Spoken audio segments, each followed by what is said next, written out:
Yeah, so for those people who are listening that don't know anything about Mark or your channel Goodgis, just go ahead and tell us a little bit about like who you are and what you do, and don't be afraid to like hold back on the bragging, because I'm just gonna spoil a little bit here. You've got a YouTube channel, you're freaking killing it, dude. Like you're I appreciate it. yeah, your channel's like amazing. It's been growing at lightning speed. It's been really, really cool to watch. So don't hold back on any of the bragging, any of the numbers, any of that stuff that you want to share is totally cool.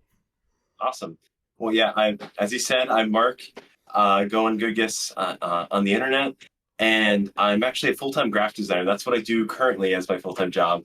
And then on the side, I make videos, game dev related videos, and I'm currently working on a full-time major game project called Dewdrop Dynasty, which we did a Kickstarter last year and it got funded. So working hard at that, and that's pretty much it. Just all things creative, just finding new ways to learn and make games. But that's my passion, really. So You said full-time graphic designer. Did I hear you correctly?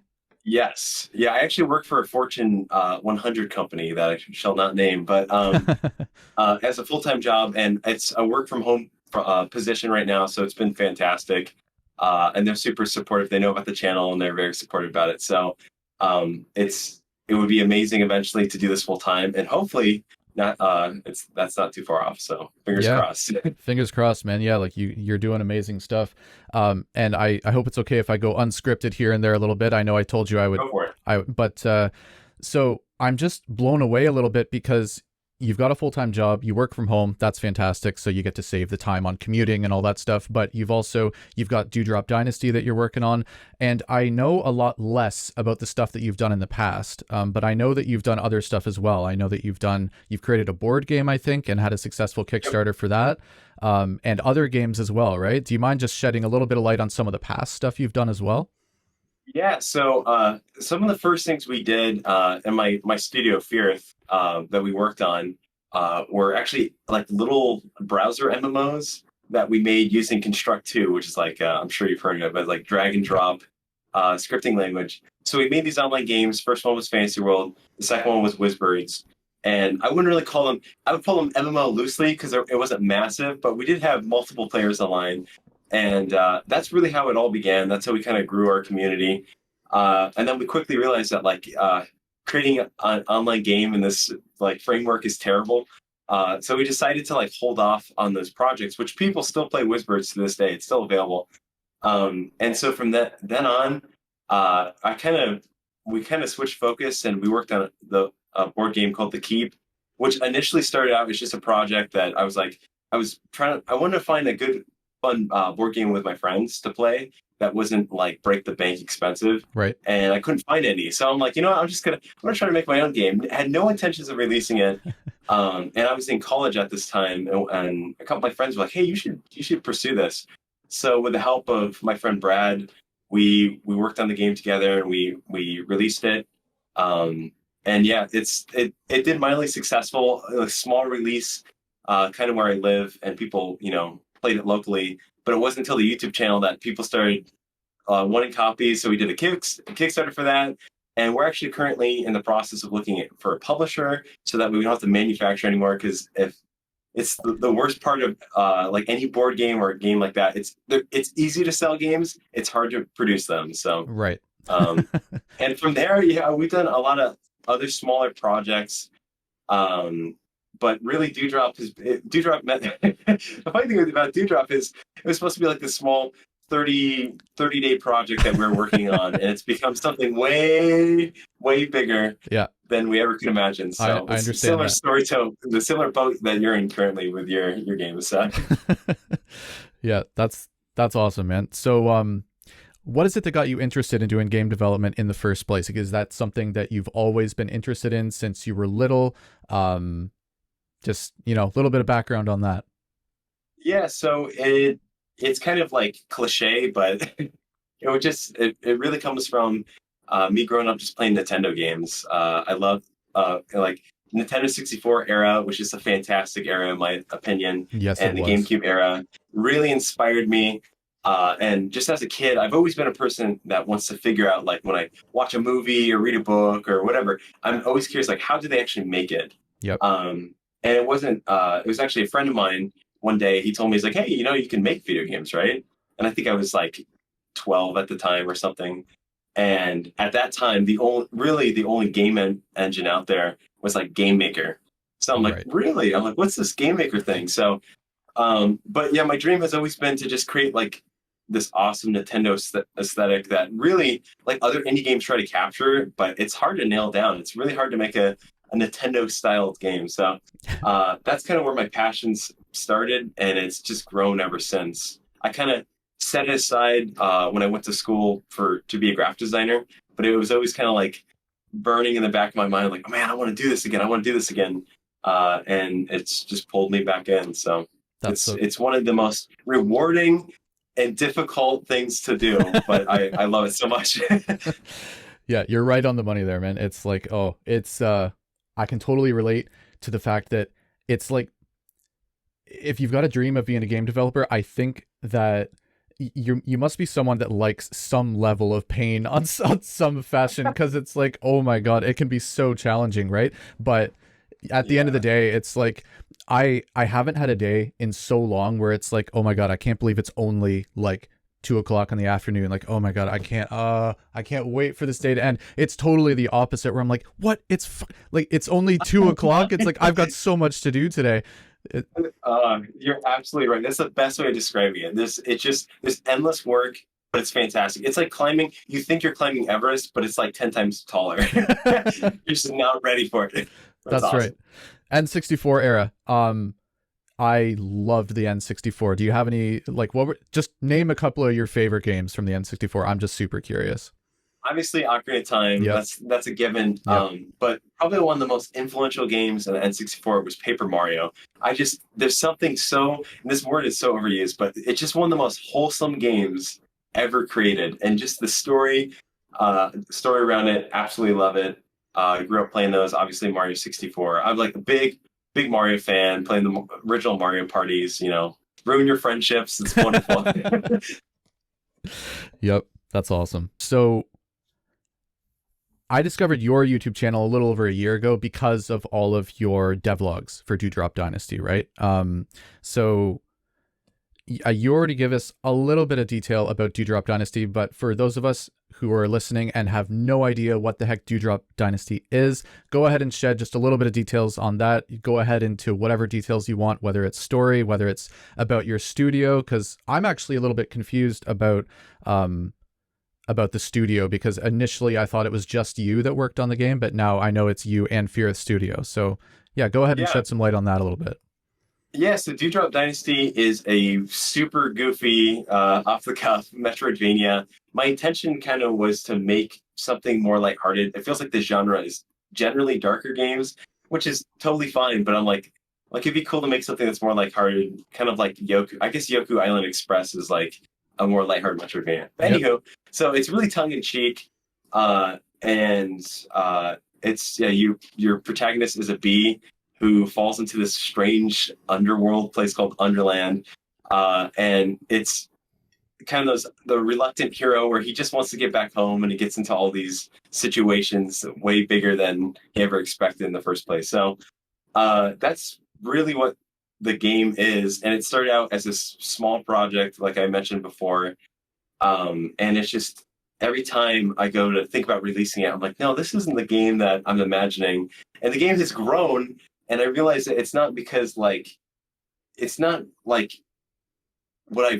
idea for the game hasn't changed. I just realized that my expectations of what it was before and what it needs to be, there's like a big deficit between the two. So, I mean, I don't know much more to say than that. It's been a journey to work on.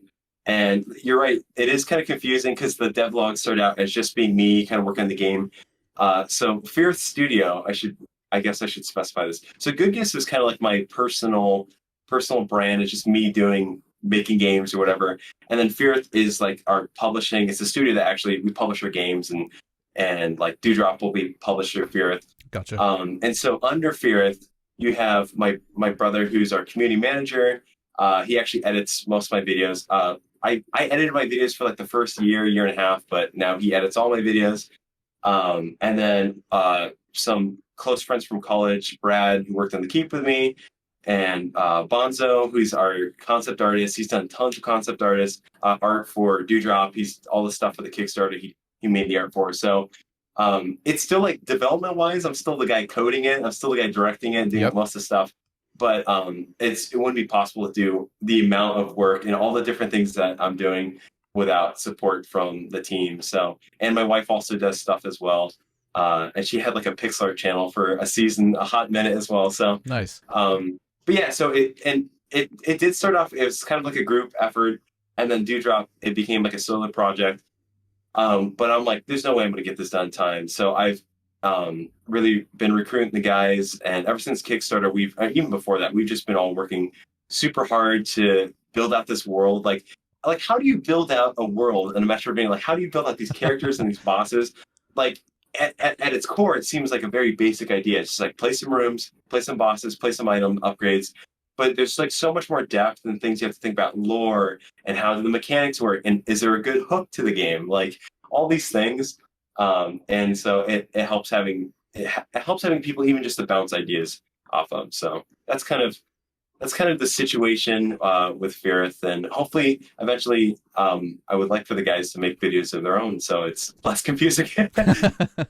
Awesome, man. So just in terms of the actual development process of Dewdrop Dynasty, what has the process been like for you? And you can talk about like any personal challenges, and and also how long has Dewdrop been in production? I think you might have mentioned it a little bit, just for clarity's sake. How long have you been working on it, and what's the process been like?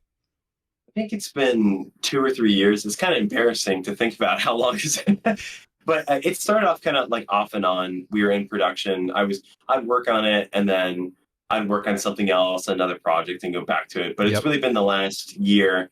It's been consistent development, other than working on a video for YouTube. It's been just just focusing and working on it. But with process, are you kind of saying like the behind the scenes of like development wise, or like what's the day to day or the focus or how organized, or is there anything specific that you're looking? Yeah, I'm kind of looking for what's the day to day development process been like to you? Just kind of like what's a day in the life of Mark or Goodgis like in terms of developing the game? That's a great question. And I think what's hard about it is that every day is so unique. Just because I still work full time, it really varies on workload that I have that day. Some days are great. Some days I'm not busy at all, and I have freedom to jump straight into it. And some days aren't so great. But when I do get to work in Dewdrop, one thing I've really tried to do is just structure, like make a game design document. I use Milanote. It's just like interactive for me to put everything that I need to do, my checklist, the areas I want to work on. I will say it's hard when I haven't worked on the project in like a couple days or a week. It's really hard opening up that project again, and it's like, oh man, what was I doing last? Yeah. So I try to be just like take as many notes as possible. It's funny because I was just watching your latest video today, and your process of writing down notes of what you need to accomplish. That's exactly what I do. And I always put too much, and I'm always like, oh, I didn't get all my stuff on my list.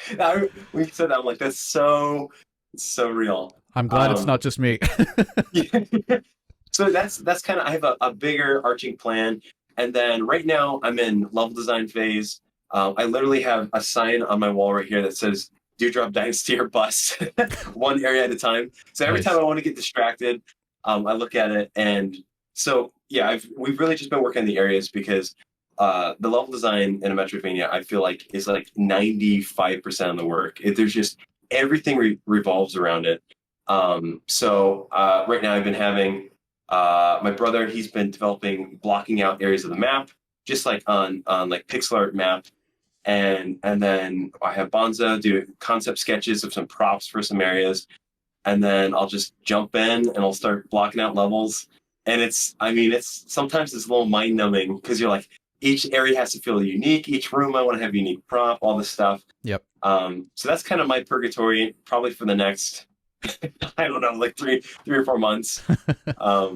But it's like, I feel like I'm learning to be more consistent as a game developer because I feel like it's really easy to want to jump to like the fun stuff all the time, and that can get you into trouble. So I'm behaving for now. At least I'm trying to.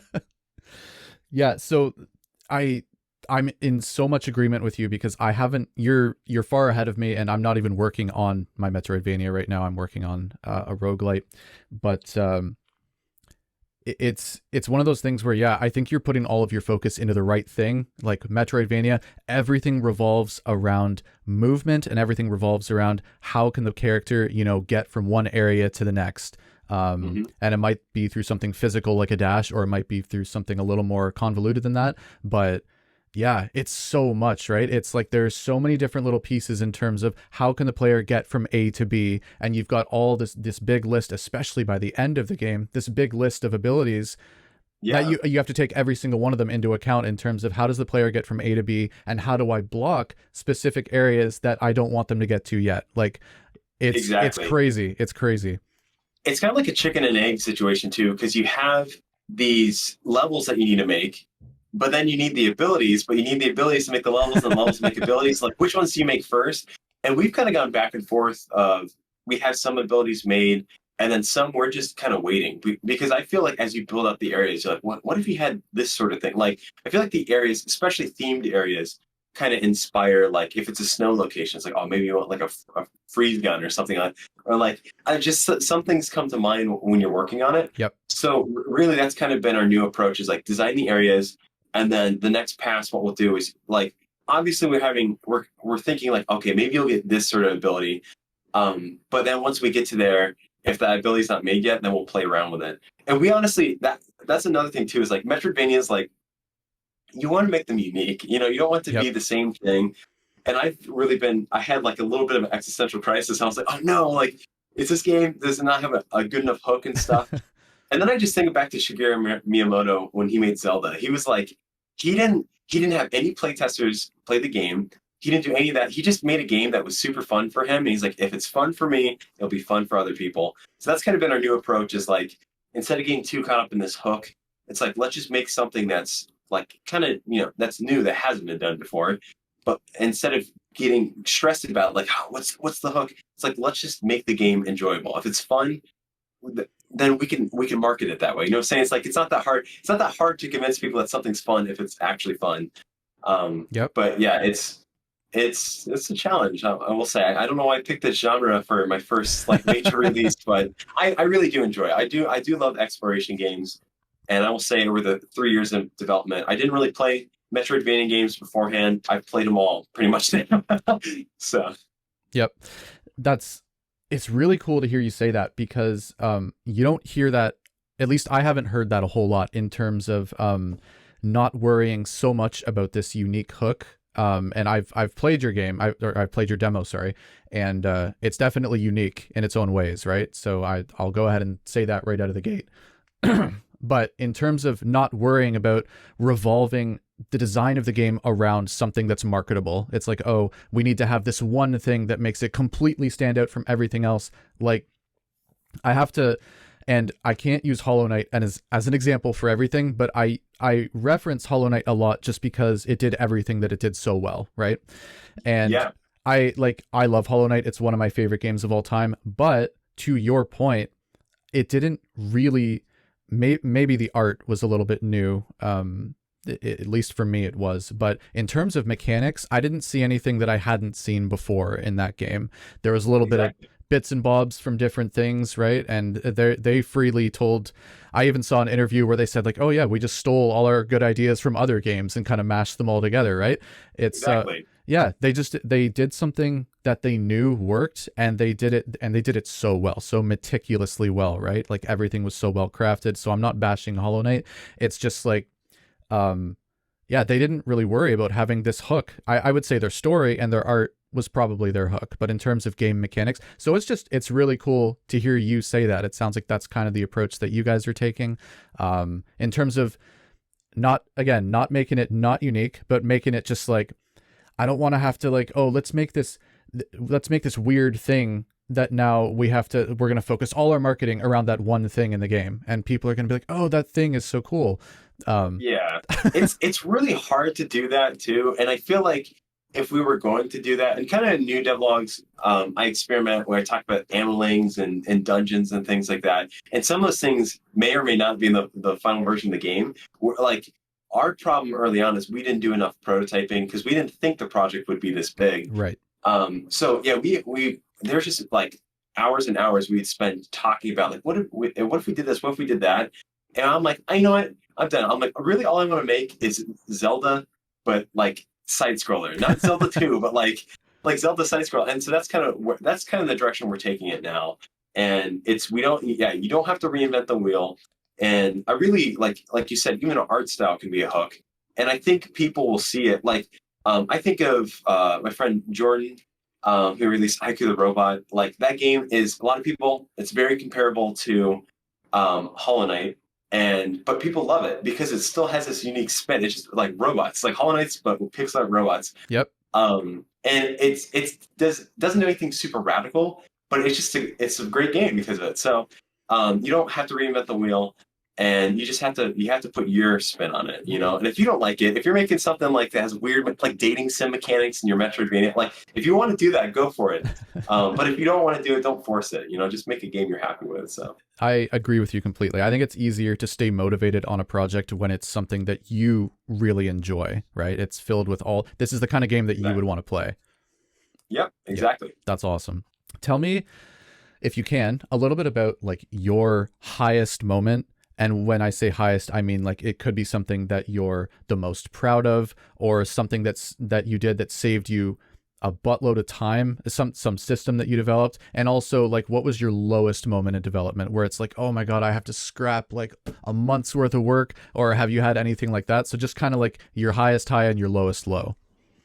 I feel like starting with the low, I think my lowest low was probably it probably was the releasing the Kickstarter and the Steam Next Fest at the same time. That was a very stressful time. I bet. In my life, because like I knew my wife was pregnant at the time, and I knew that our baby was like due in November. So I'm like, I wanted to get it out before that. And so I was just cramming. I was cramming. I've spent like 2 or 3 months straight. I remember like in September is like my birthday, and I remember during September I did not go out. I didn't do anything. I just worked, and like my wife would go out and like visit family and stuff like that. I'm like, sorry, I just have to work. I remember my birthday came along, and I just was so stressed out at the time. It just felt like I'm like, is this even? Am I dreaming right now? Just everything felt so surreal because I was just working so much, and it just so happened that work was busy at the time too. So everything felt like it was crushing down on me. Oh man. And so that was kind of a low moment. And then going into a Kickstarter where he was like, we weren't sure if we were going to make it or not. But I have to say, like, that said, it also was like that kind of is a high moment. This is kind of a cop out in a sense. But just seeing the community and the support for people to rally behind it. Like your video was super encouraging at the time. And just, it's a miracle it got funded. And it really is a testament to the people that, you know, love Dewdrop and watch the devlogs. And so that was a super high moment. Also streaming on Steam Next Fest was really fun. It was really super awkward. There's like 1,000 people watching you, and you're like, oh, and then you're trying to you're competing against like other like AAA games and stuff like that. And you're like, oh, you're a bee and you got a gun. And people are like, why does he have a gun? I'm like, oh, don't worry about it. Yeah. But yeah, that was a pretty high moment. And really, the only other moments that I can think about, like really high moments with development, even just Dewdrop, I think it's just been the past couple months of actually having a project that you've worked on long enough that there's systems that like interact with each other, and you didn't even think they could interact with each other. Like I was working on some enemy AI, and it like it opened up a chest and it caught on fire and it caught this bush, and there's like these several things happen. I'm like, I didn't know I could do that. Like it was the coolest thing, building something that was complicated enough to kind of like live on its own. So that's been super fun. I honestly think that the most enjoyable part of a game is when you get past the infatuation phase in the beginning is fantastic. I love it.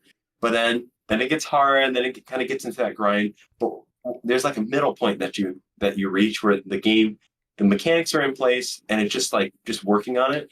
And I feel like that's a really great, it's a hard place to be in, but it's also a really rewarding place to be in, where each day feels fun. Like you've created this world and now you're just filling it out more. So I feel like, it's kind of a cop out answer, but No, I man, feel it was like a kind of great the stage answer. I'm in now is where I'm at. So That's awesome. No, honestly, that was a great answer. It's so now regarding Kickstarter, and you kind of answered this a little bit already, so I just want to get absolute clarity on it. So I know now that you were not planning on doing a Kickstarter from day one, because you planned on Dewdrop being a much smaller project than it became. So yep. the whole Kickstarter thing coming about, like at what point, and again, I think you might have answered this a little bit already, but just for like absolute clarity's sake, at what point during the development did you decide, I need to do a Kickstarter for this game? I'm going to do a Kickstarter and we're going to make it happen. Like, how did that come about, and at what point? Yeah, that's a great question. Yeah, so of course, early on, I never meant it to be that big. And about 1 year in development, it was pretty early on. I'm trying to think how many years ago at this point. It was probably within the first year of the YouTube channel. I was talking to Reese Chauffois, my good friend, Canadian friend, and fellow YouTuber, and he was really pushing me to do a Kickstarter. But at the time, we were doing a Kickstarter for The Keep, our board game, and it felt kind of weird to do one after the other, back to back, especially while we were still fulfilling orders, and it would have been a nightmare because Right. we for The Keep we had to ship out like 600 copies, and if you've ever shipped out anything in your life, you'll know that's 600 copies. It literally filled our entire apartment, and so I have footage of it. It's horrible. So, and then where do you drop that off? So, anywho, um, so it wasn't until last year. It was something I was kind of praying about. I was trying to figure out, I'm like, should I do this? And I was on the fence. So the funny thing about the Kickstarter, and I don't recommend this to anyone. I don't like, this is not good advice to follow, but I just saw less and less interest in Dewdrop. And I saw a lot more interest in other games I'm working on. Like I said, there's a lot of people, there's a huge community that wants me to keep making Whispered. Like I started remaking it in Godot and it actually works. I'm like, wow, we can make a decent MMO or MO again.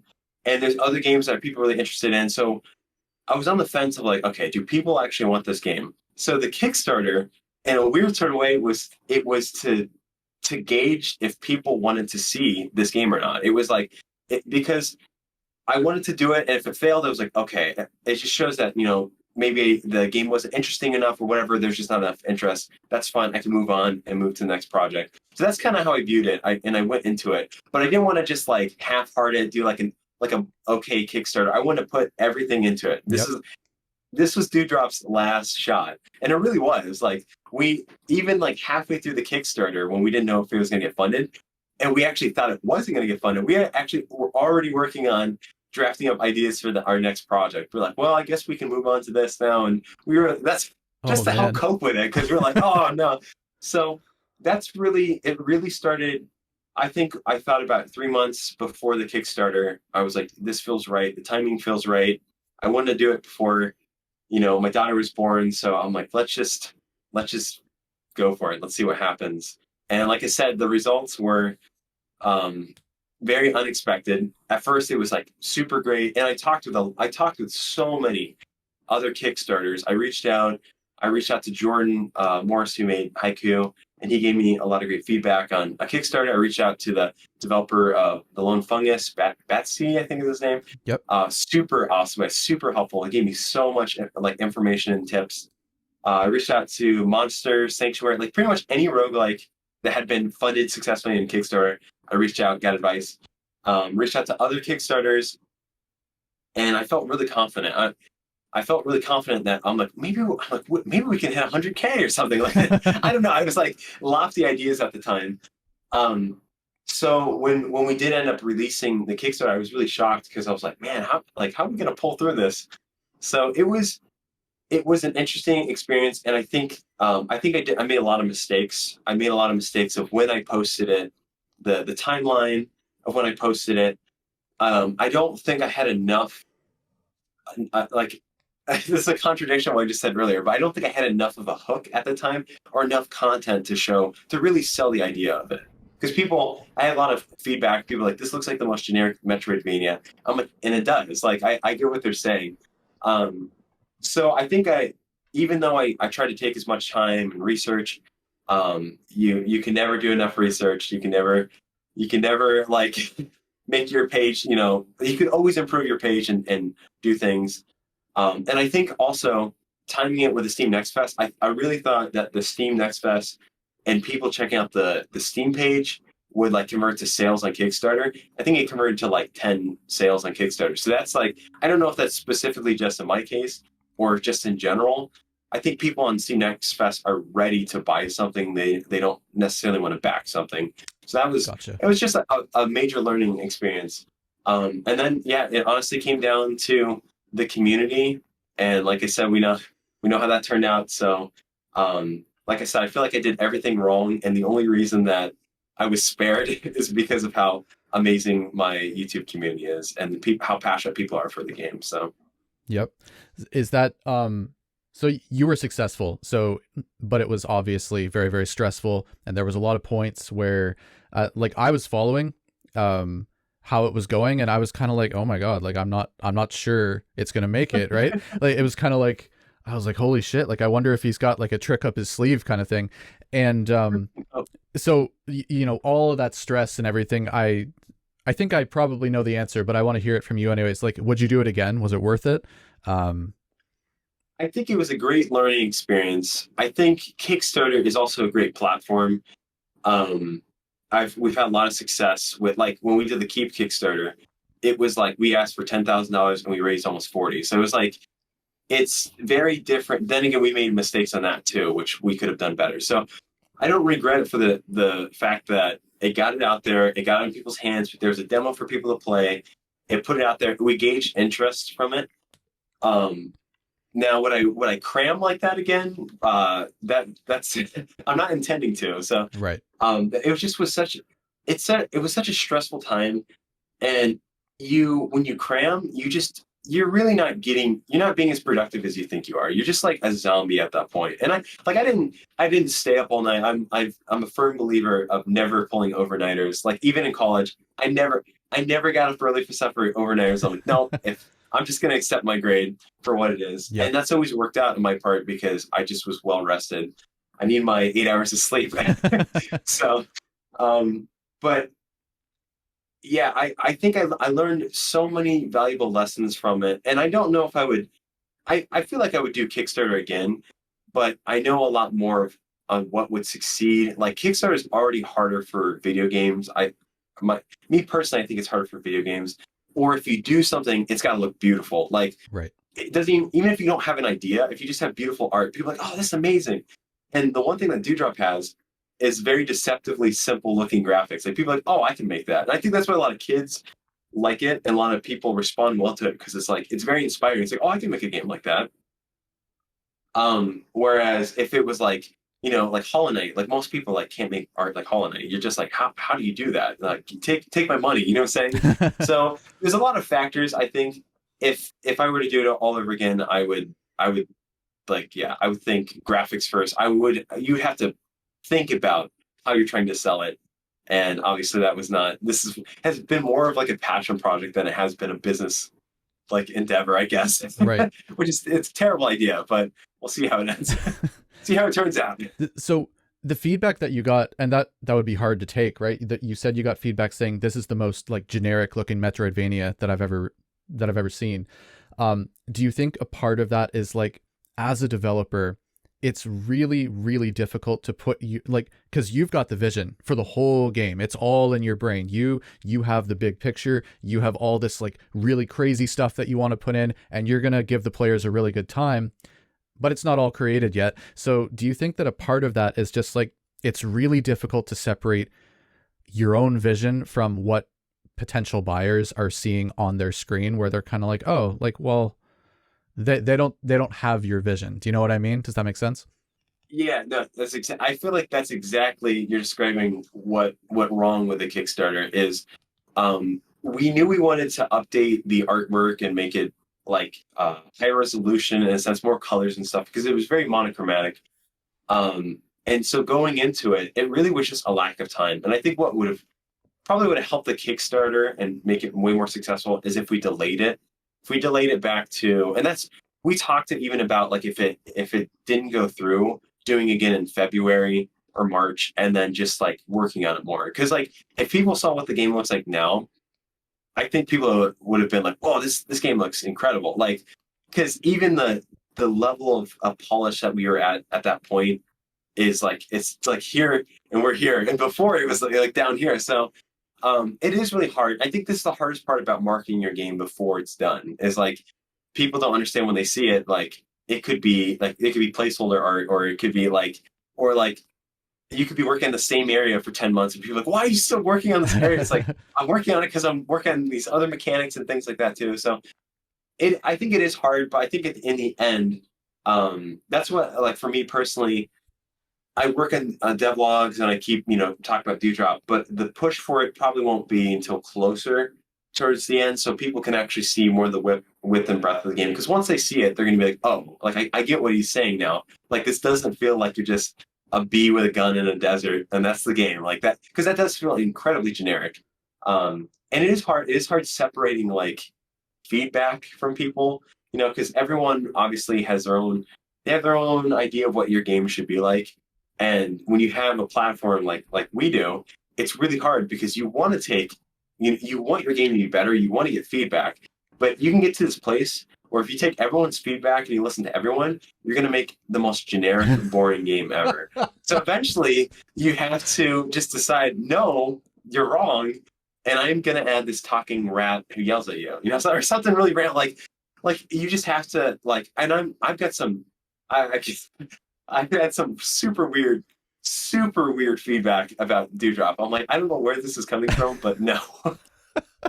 It's one of those things about feedback. It's like, oh my God, like it's hard to take on the one hand, but it's like, oh my God, it's really hard to separate out what feedback should I take and what feedback should I ignore, because a lot of it is going to go against your better judgment, because you've got the vision for the game and they, oh, I think it would be really cool if you added this kind of generic thing, or whatever it is. It's like feedback is so, my YouTube channel is nowhere even remotely close to where yours is. And yet I've already gotten to a point, I've gone in and I've gone out of this stage where I'm like, I have to stop reading my comments because it's affecting me so negatively. Like whenever I post something, it's like, oh, it's like blah. There's all this stuff that is just like, it ruins my whole day. It's like, oh my God, like it just makes me feel like I'm working on this piece of crap failure. And so you read that. And of course, because I'm stupid, I read it right when I wake up in the morning. So it's like first thing before I've had my coffee, it's like, oh my God, this is the worst thing ever. I'm kind of just curious, can you relate to that a little bit in terms of just feedback, and you reach times where you kind of need to step away from it a little bit for, call it mental health, call it what you will, but just for your own, like you need to keep yourself in a good creative headspace and you got to take a step back from that? Oh, definitely. Like I used to reply every single one of my comments, and I did it until I was like at 80,000 subscribers. Wow. And then it reached a point where I was like I would just spend hours like just like replying. A lot of it was like, thanks. It was like really generic stuff. But I just I try to give back time to, people that take time to comment. But yeah, it would get to a place where I just would feel super anxious because you don't know what people are going through. They could have just found terrible news, or they're just looking for a fight. Yep. Or they're like 5 years old. Like you never know what's going on. And so now I've gotten to this place where I really don't look at my comments a whole lot. I do when I post a new video. Yep. I check in on it. And whenever I see the notification, I always dread it. I'm like, oh, someone commented, and then I see it, I'm like, but for every 100 amazing nice comments, there's one just absolutely rude comment, and it messes with you. It really does. Like, because you think about like, okay, yeah, don't let one mean comment get to you. But like, how often does someone come up to you and be like, hey, you jerk? Like, no one, like people, like human beings don't normally do that. Maybe if you're like driving on the side of the road or something, but I don't know. It's very strange. But I noticed that I start to get very paralyzed the more I read comments, and it makes me not want to work on the game. It makes me get into this perfectionism, like Yep. this game's got to sell this many copies and this and that. And really, my mindset is, I'm just ultimately I'm making this game for myself. If I'm not happy with it, then that's what I'm making this game for. And if it, regardless of how it does, it doesn't change anything. You know, it's only a bad game if you release it when it's unfinished. Like there's an author said that it's only a bad book if you release it too soon. You know, and so I could make it. People could hate this game, and it could be like the community could be so let down. But just relieving yourself of those expectations that people have, because people like will write something that's very sweet, but they're like, "Oh, this game's gonna be better than Hollow Knight." I'm like, guys, don't say it. Like that's it's not even like comparable. And I know people are just being nice, and people are really excited about it, and they're looking forward to it. But I'm the most productive when I forget I have a YouTube channel. Yep. I shut it off, and I just work on the game. I add this feature. Honestly, I get the most embarrassed about the game when people ask me about it. They're like, I've had like family members like, "So what's the game about?" I'm like, "Well, it's a little bee," and I'm just like, "No, have you played Metroid?" That's what I get so Talking to embarrassed about family is them. the hardest. Oh my God. Oh, it's like I want to melt sometimes. Yep. But I appreciate the support. So Yep. For sure. It's just you end up having family members that don't really get it, you know. yeah. But so yeah, just about this comments thing, like I'm so and I know I'm kind of off topic a little bit here, so we'll get back on track in just a second. But in terms of productivity, you said something that really sparked something with me, and I actually think, I don't know what the quote is. I don't remember it word for word, but I think it was Steve Jobs that said something about like the most productive business owner, and I think in this case you could sub in artist or creator or game developer, is someone that knows how to say no, right? And Yeah. I kind of take it as like, I want to reply to every single email that I get, and I don't get like that many at this point. I can only imagine when I'm at the stage that you're at, when I have 100,000 subscribers, like, oh my God, the amount of emails that must come in. So thank you for reading mine and agreeing to this interview, because I'm like, it's one of those things where I'm sure you probably can't read every single thing that you get. And if you take comments into that, it's like, oh my God, if you view every comment as like, yeah, I read every single one of my comments, I reply to every single one of my comments. That's so much time out of your day and so much mental energy that it's taking away from you. I feel like it feels like busy work to me. And I don't want to like, I don't want to say things that are going to put off any of my subscribers or any of your subscribers, because the comments are always appreciated. 99 out of 100 of them are always like really beautiful and really appreciated comments. But this whole expectation, when I put it on myself of I have to reply to every single one of them, that would take me several hours, like every single time I post a video. And Exactly. I post 2 videos a week. Like that would be quite a lot, right? And for you get, I don't even know, probably, I have to imagine hundreds and hundreds of comments, if not over 1,000 comments on each of your videos that do really well. So Yeah. Oh, go ahead. Sorry. yeah, it just like, I kind of, are you of a similar mind in terms of like especially you've got this full-time job, right? So it's like, if you're working on Dewdrop Dynasty, being distracted by comments and text messages and answering people on Discord and checking your email and all of this freaking busy work that is not you working on your game. And it doesn't mean that we don't appreciate people reaching out to us, but it's like, email is busy work, Discord is busy work. It's not even work. It's like the community building. It's important, and it's one of the most enjoyable aspects for me. But it's not I hit my mic there. It's not quote unquote, it's not work, right? It's like work for me is sitting down programming stuff, making levels, all of that stuff. Are you kind of I'm just wondering, are you kind of a similar mind with all of this? Absolutely. It is frustrating because at the end of the day, you have to work on the game, and the game itself takes forever. You know, like you could spend a whole day and just get a menu done or something. Yep. And it's like, but before you can do any of that, there's this over here and this over there. And there's a fear too that like if you don't reply to your comments, if you don't do this or that people aren't going to like you, they're not going to want to engage.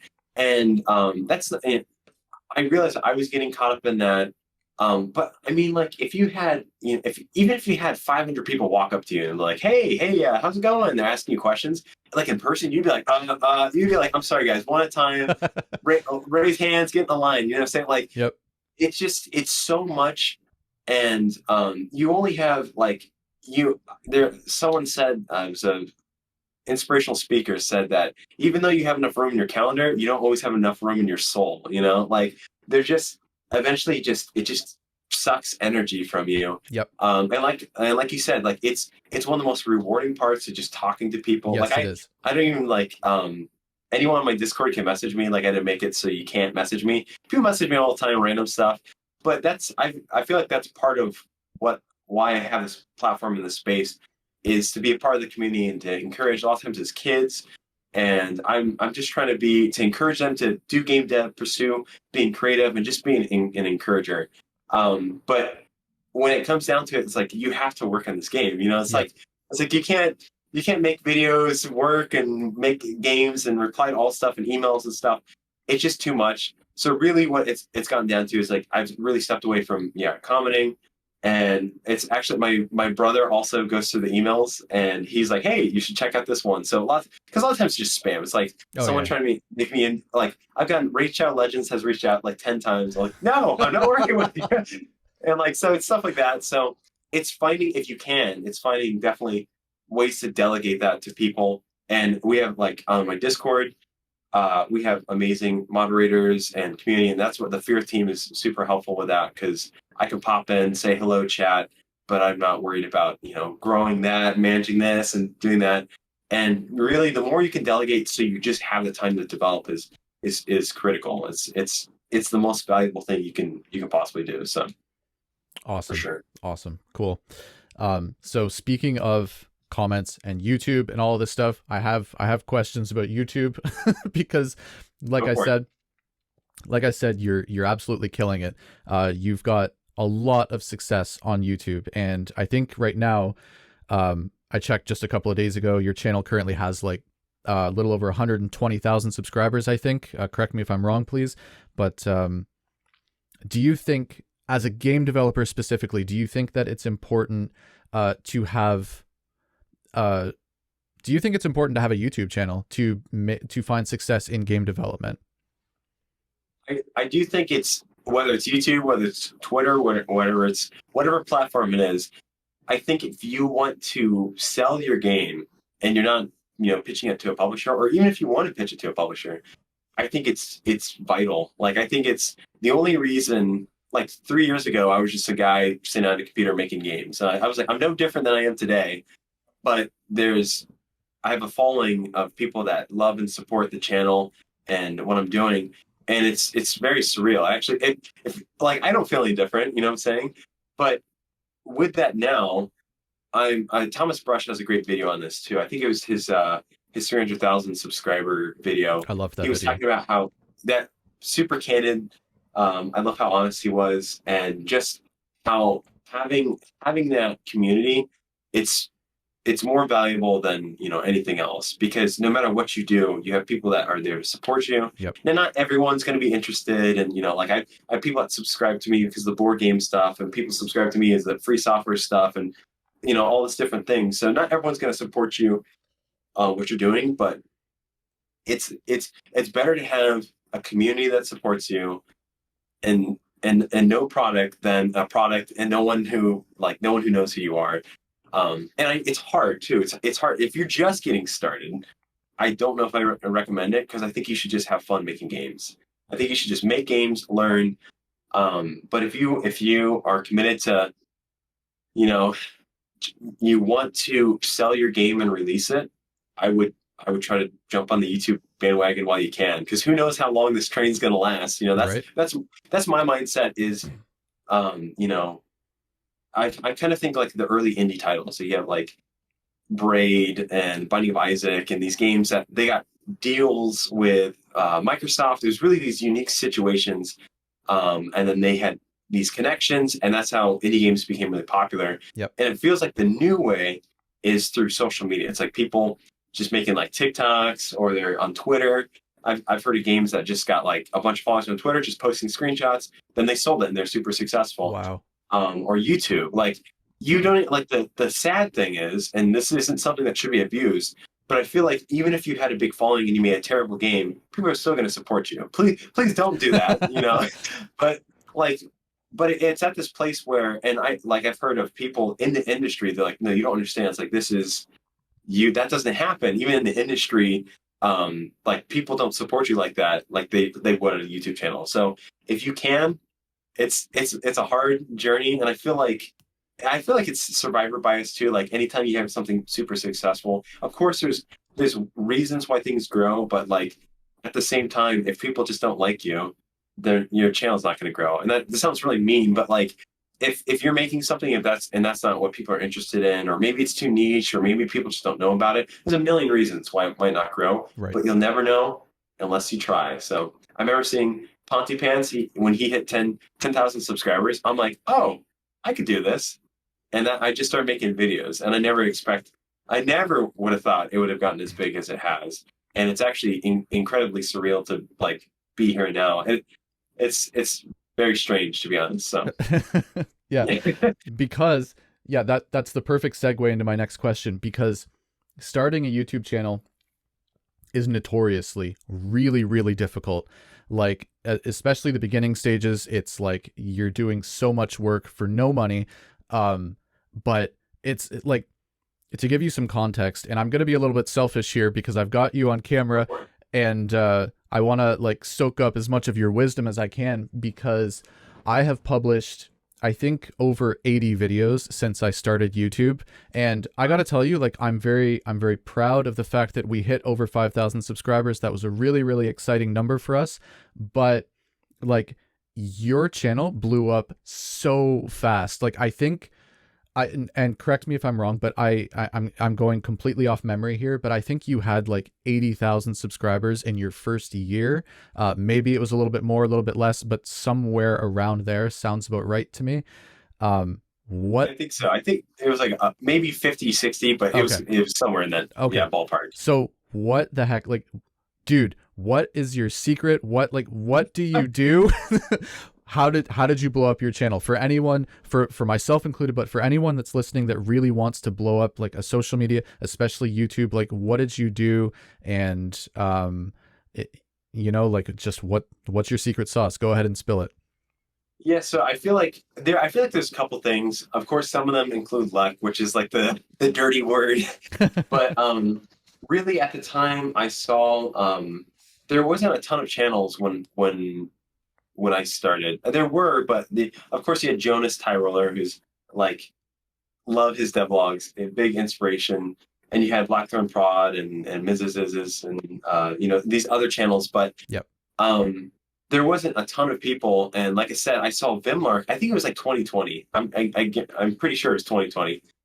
And I saw Vimlark growing, and I'm like, man, he's growing. And this sounds bad, but I saw what they were doing. I'm like, you know what? I could do that too. I'm like, I feel like I could do even better. Like, not better than, not as a comparison, but I'm like, I know I have a background in graphic design. And I actually, when I was younger, when I was 13, I had a Let's Play channel and I made videos. I had like 80 subscribers. And you got that voice, dude. I don't mean this to sound weird, but you got that voice that's like friggin' like, I don't know, there's something so soothing about your voice. When I listen to your videos, I'm like, oh man, this guy's like, you know how people make like cozy video games? You've got like these like cozy devlogs kind of thing. It's just like, I don't know. I appreciate it. See, that part is like, I don't know, this genetics or something. I can't help anyone else with that. But no, it really was like, well, when I was younger, what I would do was with my Let's Plays, which they would get like, they wouldn't get that very many views, and I would just do commentary, and I actually would practice my commentary, which I think has helped me now, like being an adult, and because I didn't have to learn everything from scratch. Because I think that's a lot of things when you're making devlogs, you're trying to figure it out. Yep. So going into it, I just feel like, okay, I have this whole genre, I have all these like little projects that I've worked on, and I think one thing to really get people's attention is art. Like, it doesn't matter, like I've noticed this recently, and even if you, like my last two videos are like a prime example of this. If you have pretty art, doesn't necessarily matter what the game is. People are just like, oh, this art's very pretty. So like my last video, my Scratch game, I just use vector art because that's primarily what I use for my job. And people are like, oh, this is beautiful. I'm like, oh, wow, how'd you do this? And my whole idea was like, how can I make an incredibly beautiful Scratch game? Because Scratch isn't notorious for that. Right. Um, and so I think that was early on. My early comments were like, "Wow, this is very professional for someone with 10 subscribers and stuff." So I hit the ground running, and even with editing, my first video is terrible, by the way. It's like me monotone, like, "Oh, hey, yeah." It's like because that was like the style of videos at the time. It was like I think what Bargy described it well, that like devlogs back in the day were just like people talking monotone and showing like them outside and glimpses of rivers, and there's like lo-fi music and Yep. stuff. Um, so it really just it started out from that. My first video, my Dewdrop devlog I remember I hit 50 subscribers within like a week of just posting that video. And I was like, for me, I'm like 50 subscribers. Um, and then my after that, I made a video every week for like 4 months or something. I posted so many videos, and they were based off of games that I'd already made. But the I have like a rule when I make videos. They have to be entertaining for one. So there's got to be humor involved. They have to be educational. There has to be some sort of educational purpose to it because not everyone likes my humors. I used to have a lot of screaming humor in videos, and people got really ticked. I like you could see like the audience retention, and we'd always like jump down at the screaming humor. I'm like, okay, we'll drop that. But so you want to have something educational for the people that are interested in programming or whatever. And the last thing, and this is the most important thing ever, is you have to tell a story. Like people just love storytelling. I watch YouTube channels of just like guys walking in the woods, and they're like the camera's horrible, and they're just telling about their childhood and stuff like that. As human beings, it's a tradition that has passed on from the like since the beginning of time. Is that we've just we love stories. We love good stories. So if you can take, and one channel that actually really inspired it was Nick Robinson, who like he does like video game videos. Like he found like the voice actor for Monkey Ball and stuff like that. But he's so dramatic in his videos. Like things that aren't really dramatic.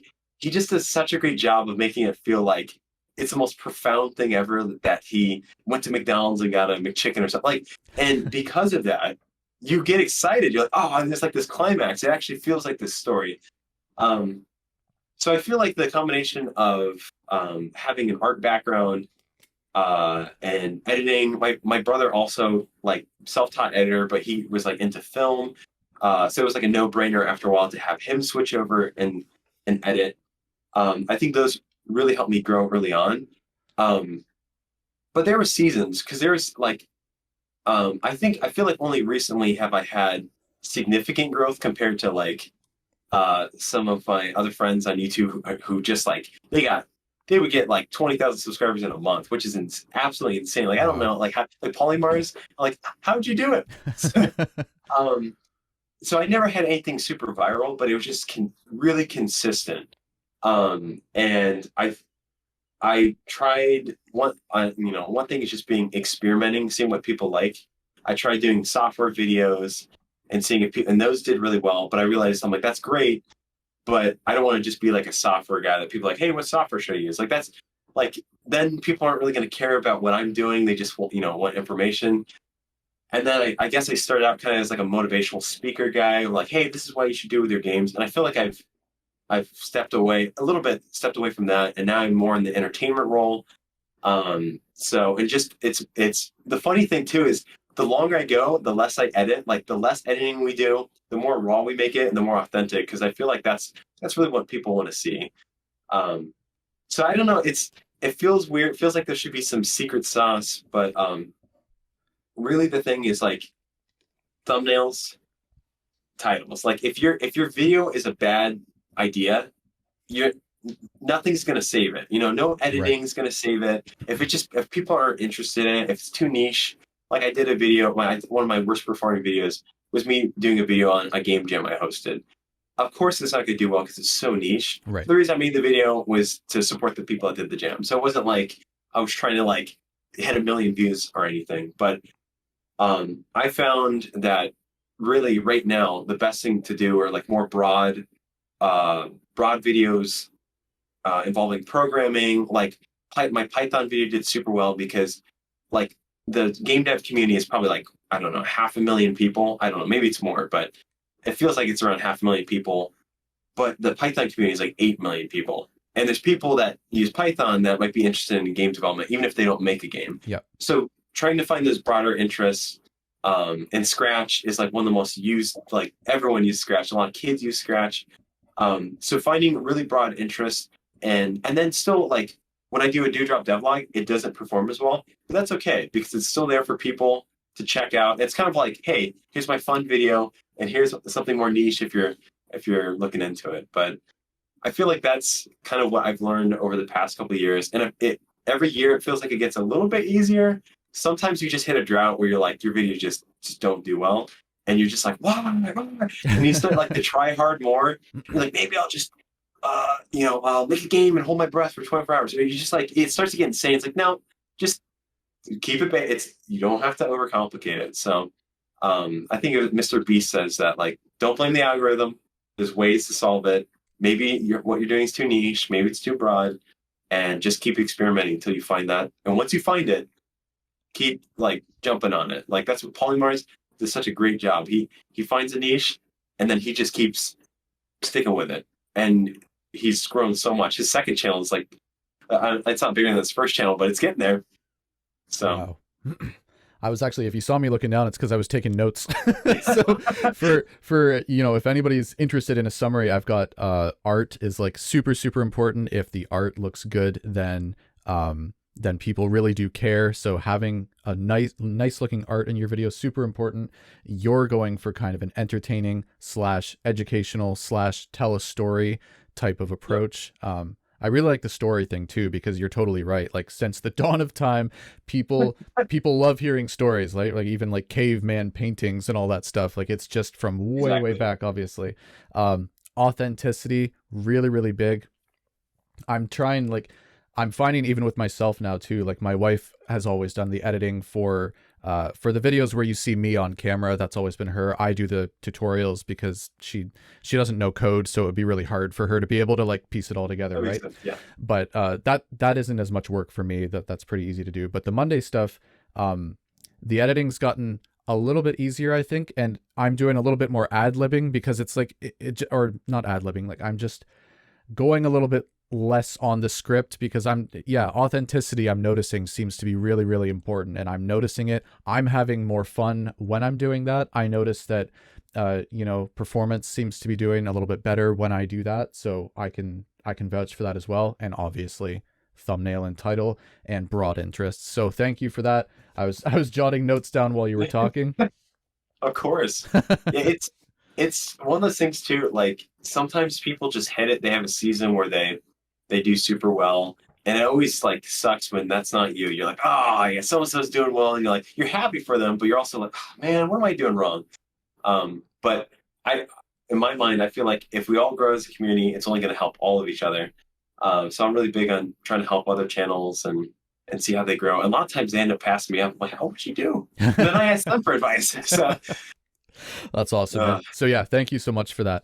For sure. So you became a father recently, obviously, because your wife was pregnant when you were doing the Kickstarter and all that stuff. Oh my God, like, that's the amount of stuff that was happening in your life at that time. That's just crazy. So I'm just curious, and I wasn't even sure when I did a just for context for the people that are listening, I did send you questions in advance, but I didn't even know when I prepared these questions that you had a full-time job. So like, holy friggin' crap. Like, you're balancing YouTube, you're balancing game development, you've got a new family, right? Like, you've obviously been married for a while, but now you've got a kid, and you've got a full-time job. Like, how are you balancing everything? Like, just how do you do it?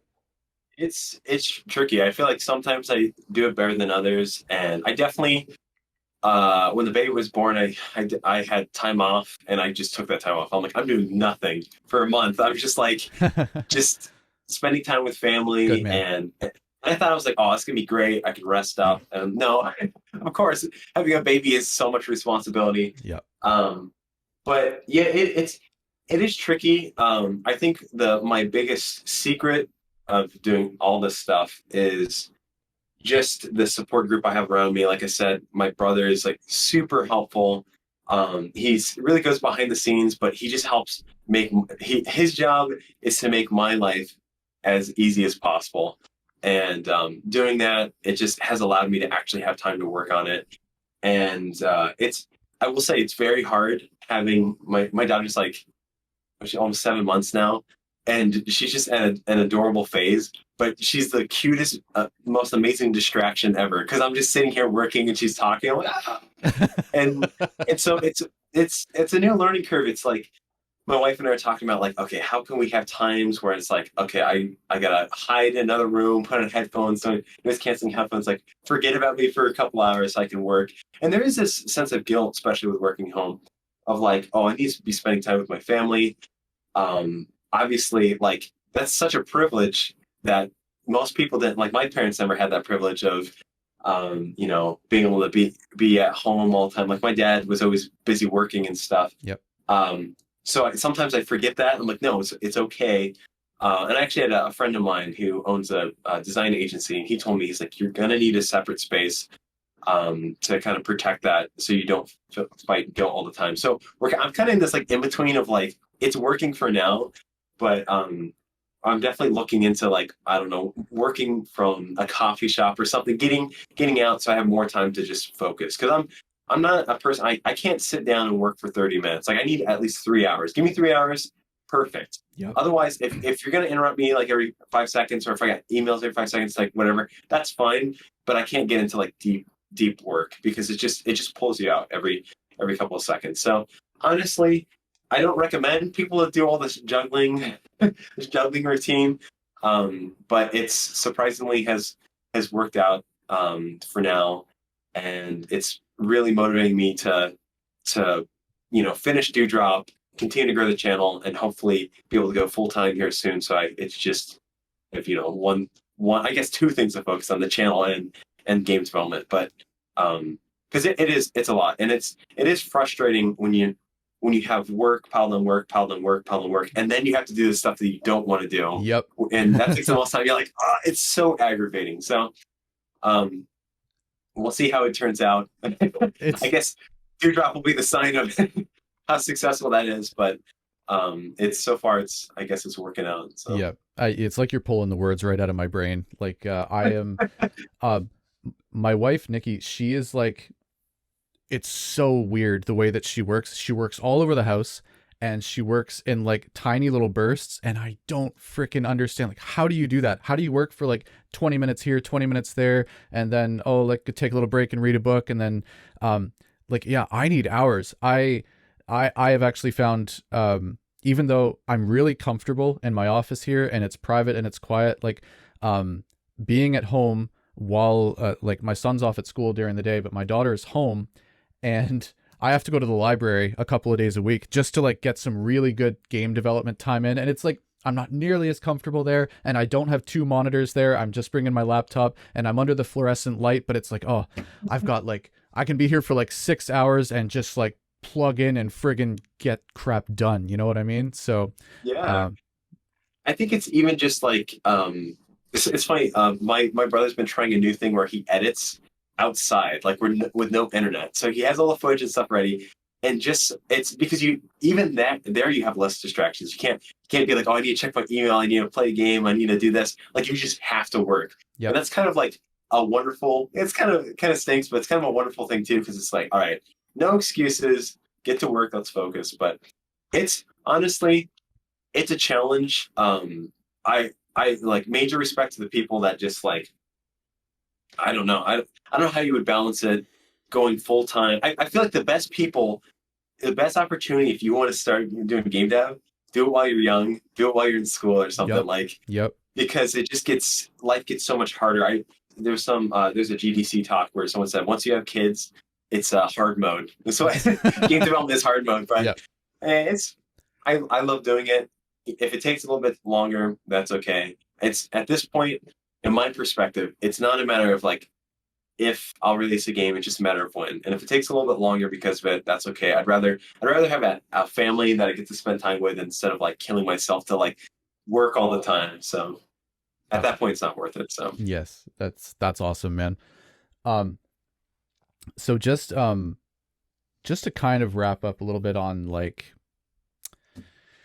Well, we've been talking about YouTube channels, which I think kind of is in the topic of marketing a little bit, and I don't really think that a lot of game developers think that like they can just make a game and it'll just sell. Like I think everyone knows somewhere deep in the recesses of their brain that you have to market to sell a game, but I don't know if it's like so deep in there for some people that they just kind of ignore it and they're like, "Oh, that's either the really crappy part of game development that I don't want to do, or it's the scary part that I don't want to have to look at." It's like kind of it's like over here and you're just not going to look at it. I'm going to program all day and I'm going to ignore the marketing side of things.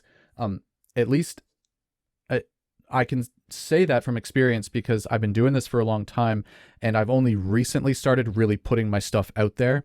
And starting the YouTube and doing all that stuff. It used to be like, I'm going to make a game in secret. I'm going to make a game in private. And then one day I'm just going to like burst out and it's going to be such a great game that it's going to do like really well. So I was in that headspace for a while. So I think I understand a lot of people that are in that mindset. So just, I'm just curious from someone like yourself, someone that I think has a lot more experience than I do in this industry and has a lot more experience than a lot of the people that are probably listening. What are your thoughts on that? And also just for you personally, how much of your time do you spend on like developing the game versus building your audience? Yeah, that's a great point because it is. I feel like we do separate them out, but they're almost like go hand in hand. And we live in a weird, amazing world where you can get money by talking about the game you're developing. You know what I'm saying? That's what devlogs kind of are. It's like, hey, Yep. this is the product I want to sell, and watch me make it. And people are like, sweet, here's money for for watching, from ad sponsorships, all this stuff. And it's really weird. Um, but yeah, it's a tricky thing because in the past we've done projects where we've made stuff and we put it out there, and if nobody knows about it, then it doesn't matter if it's the best game ever. If no one knows about it, they can't support it. They can't do anything about it. And there's something about when releasing a game or whatever, a book, whatever you're working on, that there's this like momentum. You want it to kind of snowball. You want to have build up so much momentum and hype for this game that when it comes out, it just kind of continues to go. And otherwise, it'll just flatline, and that's not good either. So, um, yeah, early on, I think I was in the same mindset too. I was like, we'll just, if we build it, they will come, and it didn't happen. Like Yep. no one showed up. Unless the only way that happens is if you have something so unique that people just instantly are like, this is so novel. Like when we were making our online games, they're still to this day, it just is not a market. There's no, or I shouldn't say there's not a market. There is a market for it. There's just nobody making those games because they take a lot of time. There's a lot of development, and it's intimidating to people, and they feel like you have to have all this crazy structure to do it. So when we started doing it, we actually had a community just start growing. We posted one trailer. We had people join all the time. We had people donate. I mean, I'll never forget. We had someone. It was like a month that we did this alpha test of the game, and we had someone donate $50, and we're like, $50? Someone paid $50 for this crazy buggy game, like to support us, and it was crazy. Like, so in that situation, it was very unique. And even then, I guess you could say we did marketing because we posted a trailer, but that's all we did. We didn't do anything else. We just posted a trailer on YouTube. But so unless, like, especially in more crowded genres or anything, if you're making something more specific, you really have to put yourself out there. And I've heard things about wish lists, like you shouldn't get your wish lists up until like closer, like the last year, because if you have like wish lists that are a couple years old, like they don't turn over as well or whatever, all this stuff. Um, but I think in general, the more people know about something, it's the more they're going to tell their friends about it. The more success you're going to have. It's as simple. It's all comes down to numbers, which is like kind of a sad part of it too. Because we all want to be like, we all want to have that Kickstarter campaign that you go to bed and you wake up, you're like $1 million. Wow! Yep. And you're gonna say like that's not realistic. There's so much thought. All the people that do have success, they did so much planning that you didn't see that they Yep. did to Yep. make that a reality. Um, so I think marketing is, like I said, if you're serious about a game and you want to get it out there, um, make devlogs on it. If that doesn't gather people's interest, you could do tutorials, and then you could be like, hey, check out my game too. There's so many ways that you can promote your game that isn't being like, hey, check this out, bye, bye, bye. Like without being obnoxious. Like Yep. I view it like if you're giving tutorials and stuff like that, you're helping other people out. And if they like your game, then you're just using your platform to help, market something that you're passionate about. If they like you, maybe they'll support that as well. Or like I said, Twitter, I know a lot of people that they had huge followings on Twitter and they had a successful game, or it's kind of the reverse. I've seen games that did super well on Twitter, like they had like 50,000 followers on Twitter, and they sold like no games at all. So it's really, I don't know. It's the marketing side is the scariest thing of it all, because it's like, what do you do? How do you reach out to the press? All this thing, all this stuff. And honestly, like I said, in my situation, I feel like having a following on YouTube is tremendous, because like Thomas Brush says, like even if Dewdrop doesn't do as well, it's still going to perform well because of the community that has been built up.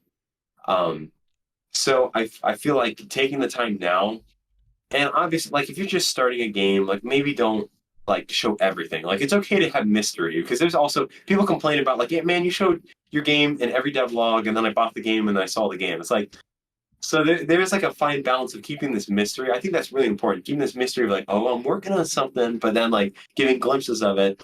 And then yeah, find unique ways to promote your games. Or if you don't really want to promote your games as much, try to make like games at a faster timeline and that are on trend. But still, at the end of the day, you're going to need someone to talk about it, And if you have money, if you have like 10 grand, you can get a PR agency for like a month or two, Yep. and they'll push it out there. But there's no guarantee that's going to do anything. It could be the difference between you selling stuff or not, or whatever. So it's definitely an unfun journey of any business person, and something I'm very grateful that I work in a marketing department, and like even though I'm a designer, like I have some of the marketing background to help with that. But honestly, the only difference between you and a marketer is they spent more time learning about it than you have. So if you start reading up on it, it's not so bad, It becomes kind of this natural thing, I've noticed. And the way I look at it is on my channel, whether it's tutorials or whether it's the videos, I call them talking head videos, where it's just me in front of the camera, like either telling my story or giving the best advice that I possibly have to offer. I'm trying to give people value of some sort, right? Like every video, I'm trying to give people value of some sort. And then I'm giving them a lot, and it's kind of like, all right, I can be a little bit selfish here. I can use that to like, do a little plug for my game or for whatever it is. And I do notice, I felt really cringy and really weird when I was first doing it. Like, oh yeah, wishlist the game and drop a like on this video and subscribe. And there's so many calls to actions that you got to do, right? You got to do the YouTube ones and the game ones. And if you've got other stuff on the side, a lot of people end up, creating courses and stuff like that. And they'll drop calls to actions for that. And it's like, it just, for me at least, it starts to feel natural, and you can kind of you can do it. You can tell people about it. You don't feel weird about it. And then you move on and you keep giving them value, kind of stuff. And exactly. yeah, it is hard.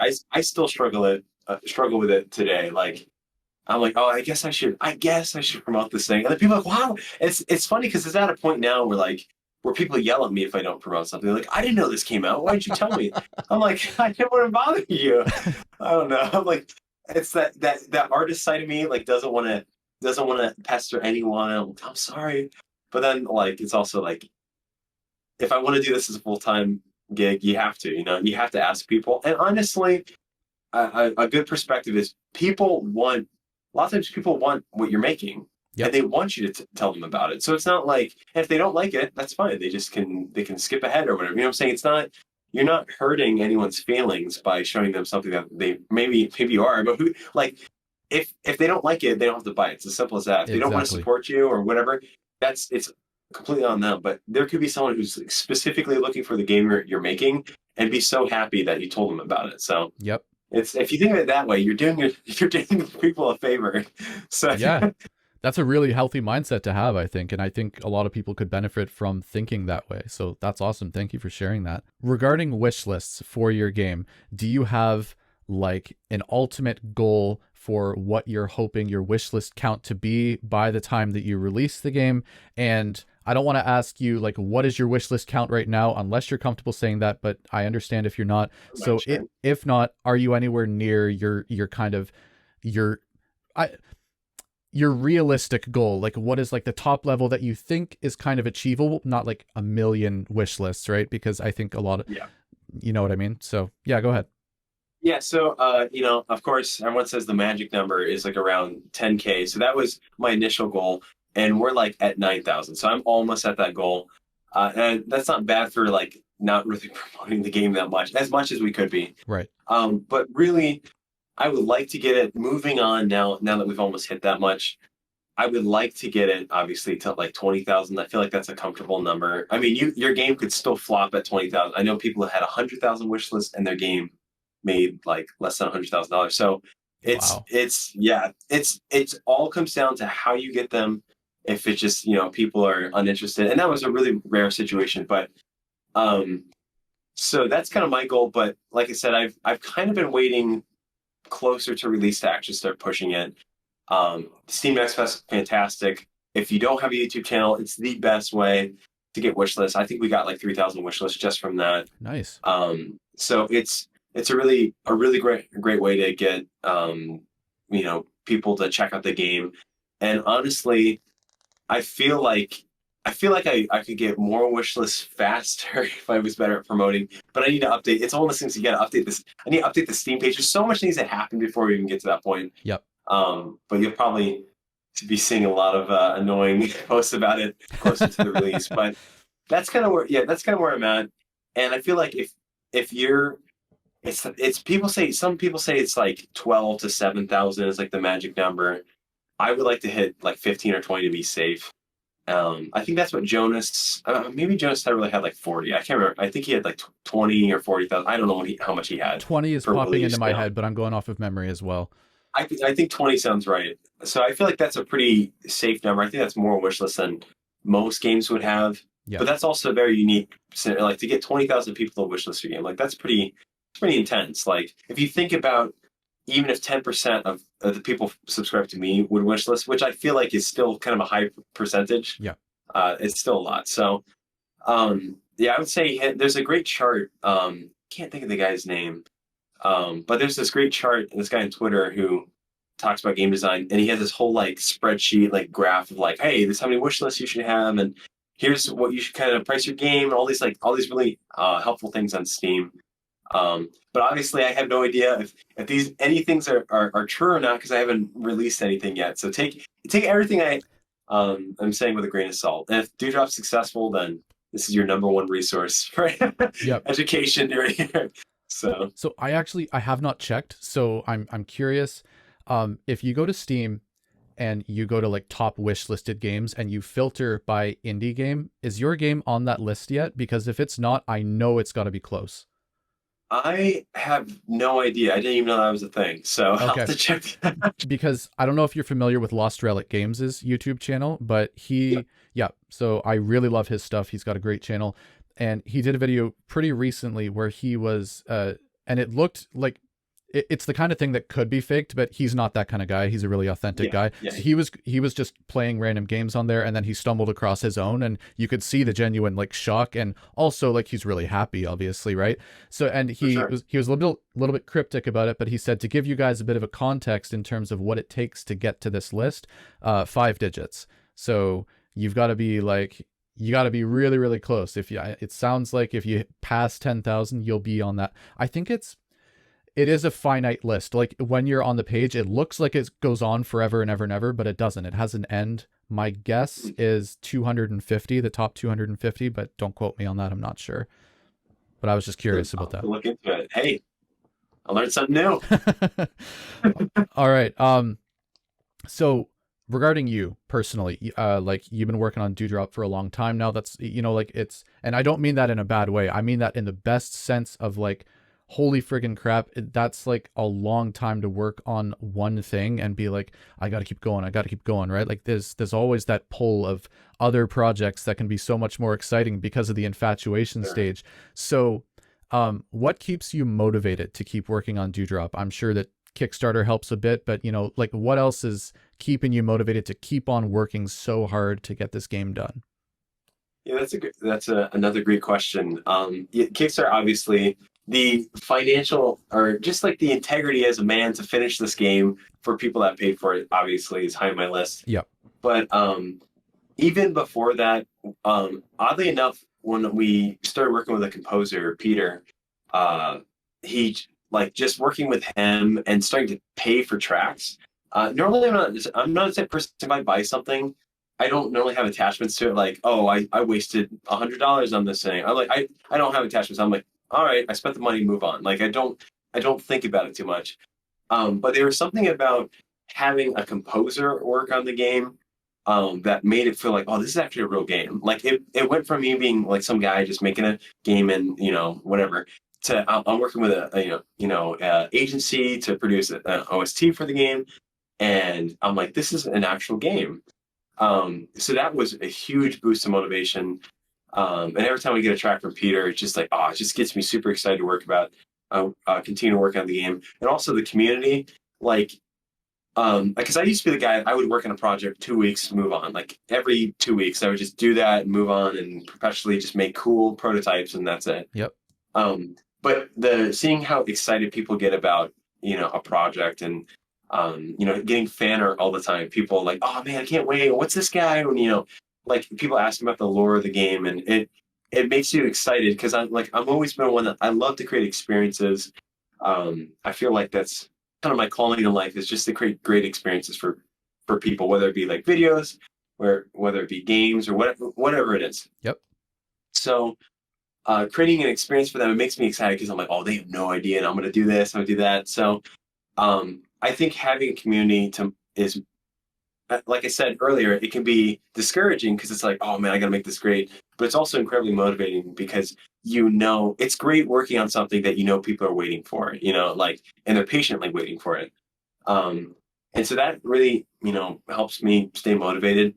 But the days when I'm not motivated, like I'm not feeling super inspired, I just think of what the advice that Sakurai gave on his YouTube channel, and that's just do it. Like you have to work. Like my college professor used to tell me in design school, like you don't get paid to be inspired. You just have to make stuff. Yep. And I think if people are new to art or new to game development or creating, and they haven't done freelance, or they really haven't done art for money, where you have a deadline, you have all this stuff, it's easy to just kind of flake out about things like, oh, I don't feel like doing this or whatever. But once you realize, like, no, I don't care if I don't have them inspired. Like your body knows how to create, even if you're not feeling up to it. Yep. And you can code, you can do all this stuff. It's just you're the one that's just kind of holding yourself back. So getting past that and knowing that you can do that, you don't have to feel inspired. There's times I do feel inspired, but it's less often than you think, and it's mostly just me. Like it's almost like a day-to-day job. It's like, all right, I'm gonna work on this today. Oh, this is fun, but I'm not like, oh, this the most profound experience. So I think that's kind of an illusion of it. I think it's important early on to have that excitement. Otherwise, you would just get bored and never make games ever again. Yeah. So when you don't have motivation, plow through. But other than that, just dig deep. That's another Thomas Brush video. Is where he talks about imagine being playing Switch with your friends, like, hey, you want to play my game? It's here on the Switch. Or like, just imagine some scenario with family or friends where they're playing something that you created, and like how good that would feel to actually finish it, regardless of like what it makes, the profit, whatever that. Like money. Obviously, we need money to pay the bills. We need money to continue to do what we're doing. Like, Yep. that's such an important part. And I think a lot of times people think it's taboo to make money in game devs. Like, you don't understand. Like, I can't do this for free. Or at least if I do, it's going to take a long time. So yeah, it just, I don't know. It's finding this balance of like imagining the success. I'm doing this. I'll be able to accomplish this, and then I can say like I made a board game. And I can always say that I made a board game. If I gave up, and there's times I wanted to, it was hard. If I gave up, I could never say that I made a board game. And so it's just so worth it. It's so worth the sacrifice at the time to say that you've done it. So You're clearly a guy that has a lot of grit, because like, and I know that there's a lot of listeners out there that like, you've been working on a game for years, and oh my God, like it takes grit to be able to do that. And there's a quote that I heard on actually a podcast called The Mindset Mentor that I listened to.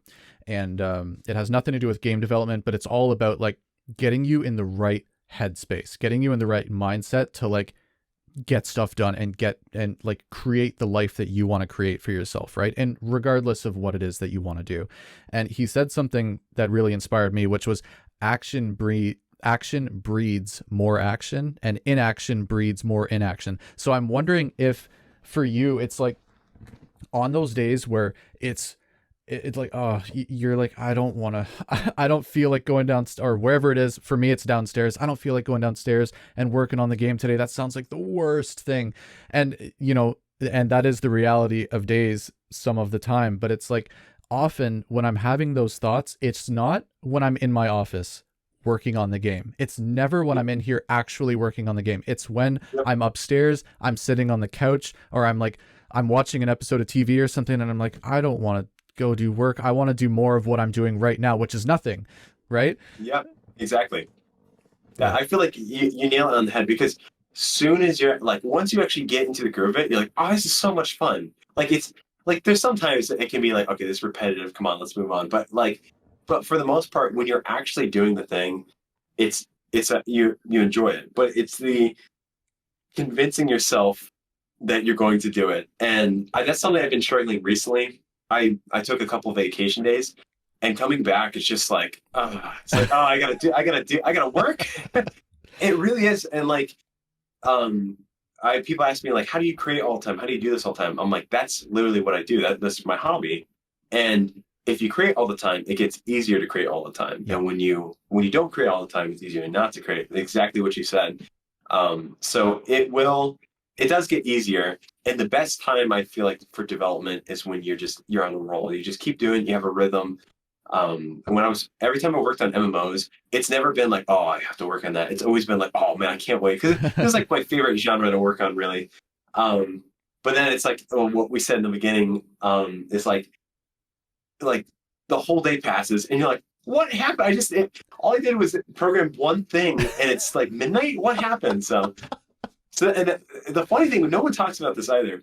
Like when you have programming that's so fun and so addicting, that is kind of scary too, because then you start to get depressed, because then you're so obsessed about like programming all the time that, oh, it's so fun, that you're not going out, you're not like showering enough, and you're not seeing people and feeling like the nature, like, and so that's hard, because then you're like addictive and you're talking with your friends like, oh yeah, my game. And so there's like this fine, I feel like you don't want to be obsessive, you don't want to be lazy, but you have to find this middle ground, and that is the work. Like the middle ground is always the hardest road, because it takes balance, and it's easy just to topple on either side instead of just stay in the middle.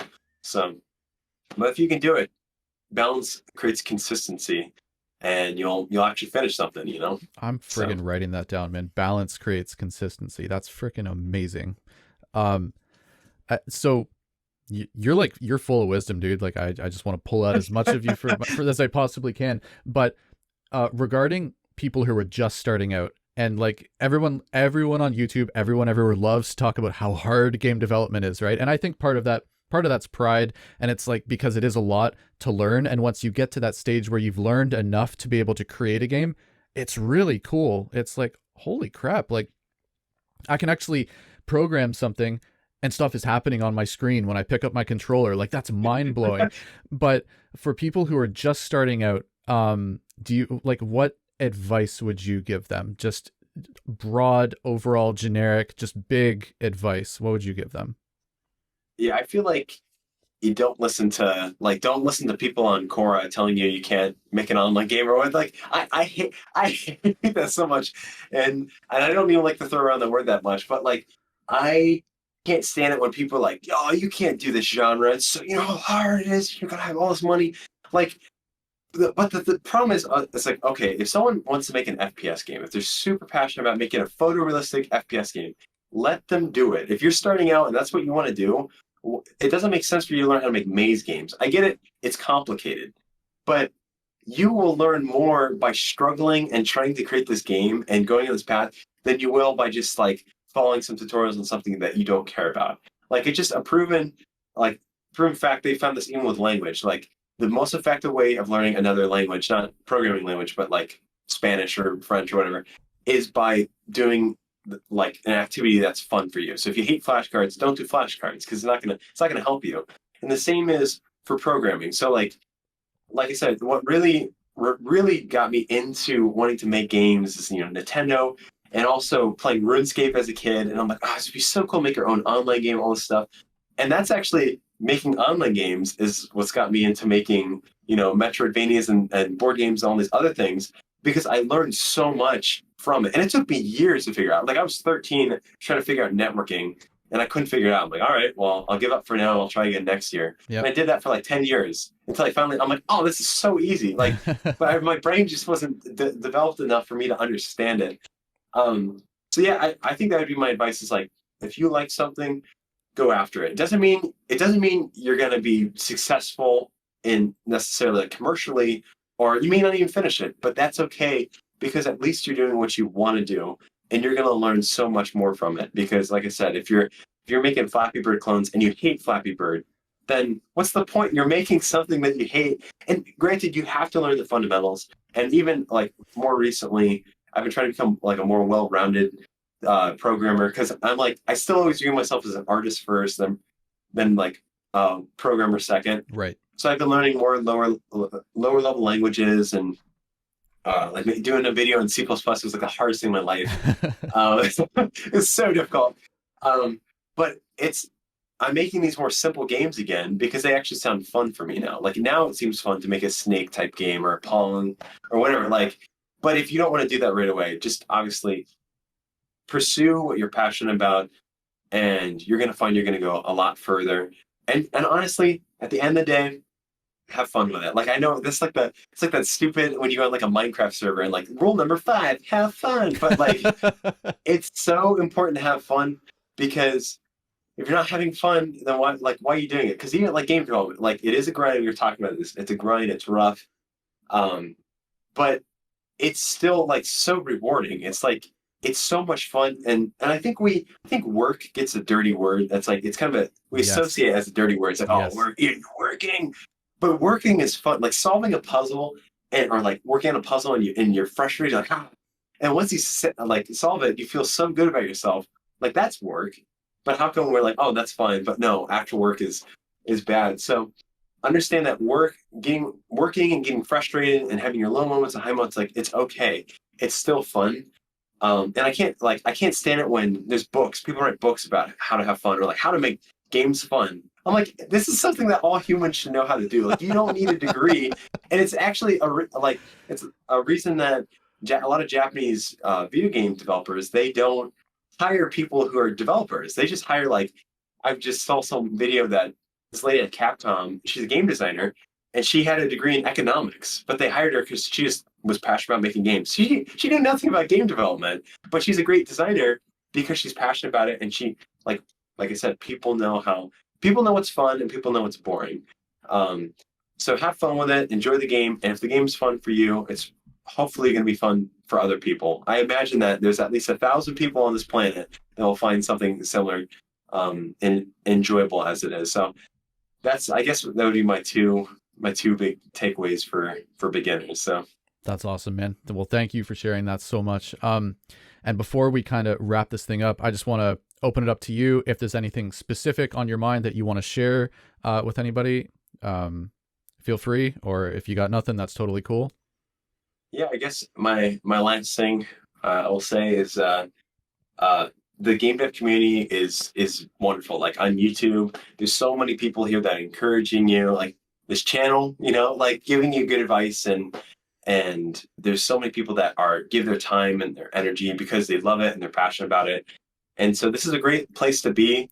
And make sure that you connect with people on Discord servers, just get in community with people that are doing this, because it can be tough sometimes. Sometimes the people around you may not support it, or not know, they think it's weird. Like I've been very fortunate that my family has been very supportive of all this. And but you could be in a place where you're a kid and your family thinks it's dumb. So it's important for you to find that community.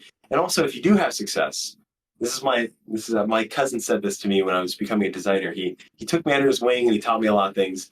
And when you find success, and whether it's your game or YouTube channel, it's important that you pass that on to the next generation, that you help bring others up, because like I said earlier, it's like we're all in this together. It's like raising the water level. We're all boats. Like when you raise the water level, all of us rise up together. As cheesy as that sounds. I love that, man. That's awesome. Yeah, so that's support each other, and don't write mean comments on our channels. That's like I gotta tell you, man, like you've got this like really amazing positive energy about you. Like it's been such a pleasure talking with you. I really appreciate you. Really appreciate you taking the time. I just want to take a quick second to tell everybody, like, first off, I have played Dewdrop Dynasty. I have played the demo. It's so juicy. Like it's really like, don't let what you see in the demo, and I see behind the scenes stuff because I am a Kickstarter. I fund it. I help support, so I get to see all the little goodies that come in my inbox, right? And there's so much amazing stuff that I don't think a lot of it's been shown on your YouTube, and like not yet. Okay, yeah. So there you go. So there's so much really cool stuff with this game in the works. Go and wishlist the game. It's Dewdrop Dynasty. Go wishlist it on Steam. It's going to be such an amazing game. I played the demo. I saw the potential. The demo was fantastic. Yeah, I just wanted to take a moment to promote your channel as well. It's Goodgis, Goodgis. For those of you on the podcast that aren't going to see the description, but for those of you watching the YouTube, I am going to go ahead and throw a link for your game in the description of this video, as well as a link to your channel. Go ahead and subscribe and go ahead and wishlist the game, because it's going to be absolutely incredible. I want to give a very special thank you to all of our Hall of Fame patrons: Jakob Yondok, Zonder Kessler, Darren Perrine, Throbbing Wind, Fontaine Waite, Couch, Christopher Nichols, and Brainwaves to Binary, as well as our early access patrons: Zyoma, Ken Waite, Mason Crow, Mr. D, Audio Games, Jan, Donnie Briggs, Alexander Prestis, Darren Cook, Godsworn, Abdulaziz Hamad Alanazi, Bill Guo, and Alone on Mars. If you choose to support us on Patreon, you can get early access to all of our YouTube videos, monthly alpha builds, and more.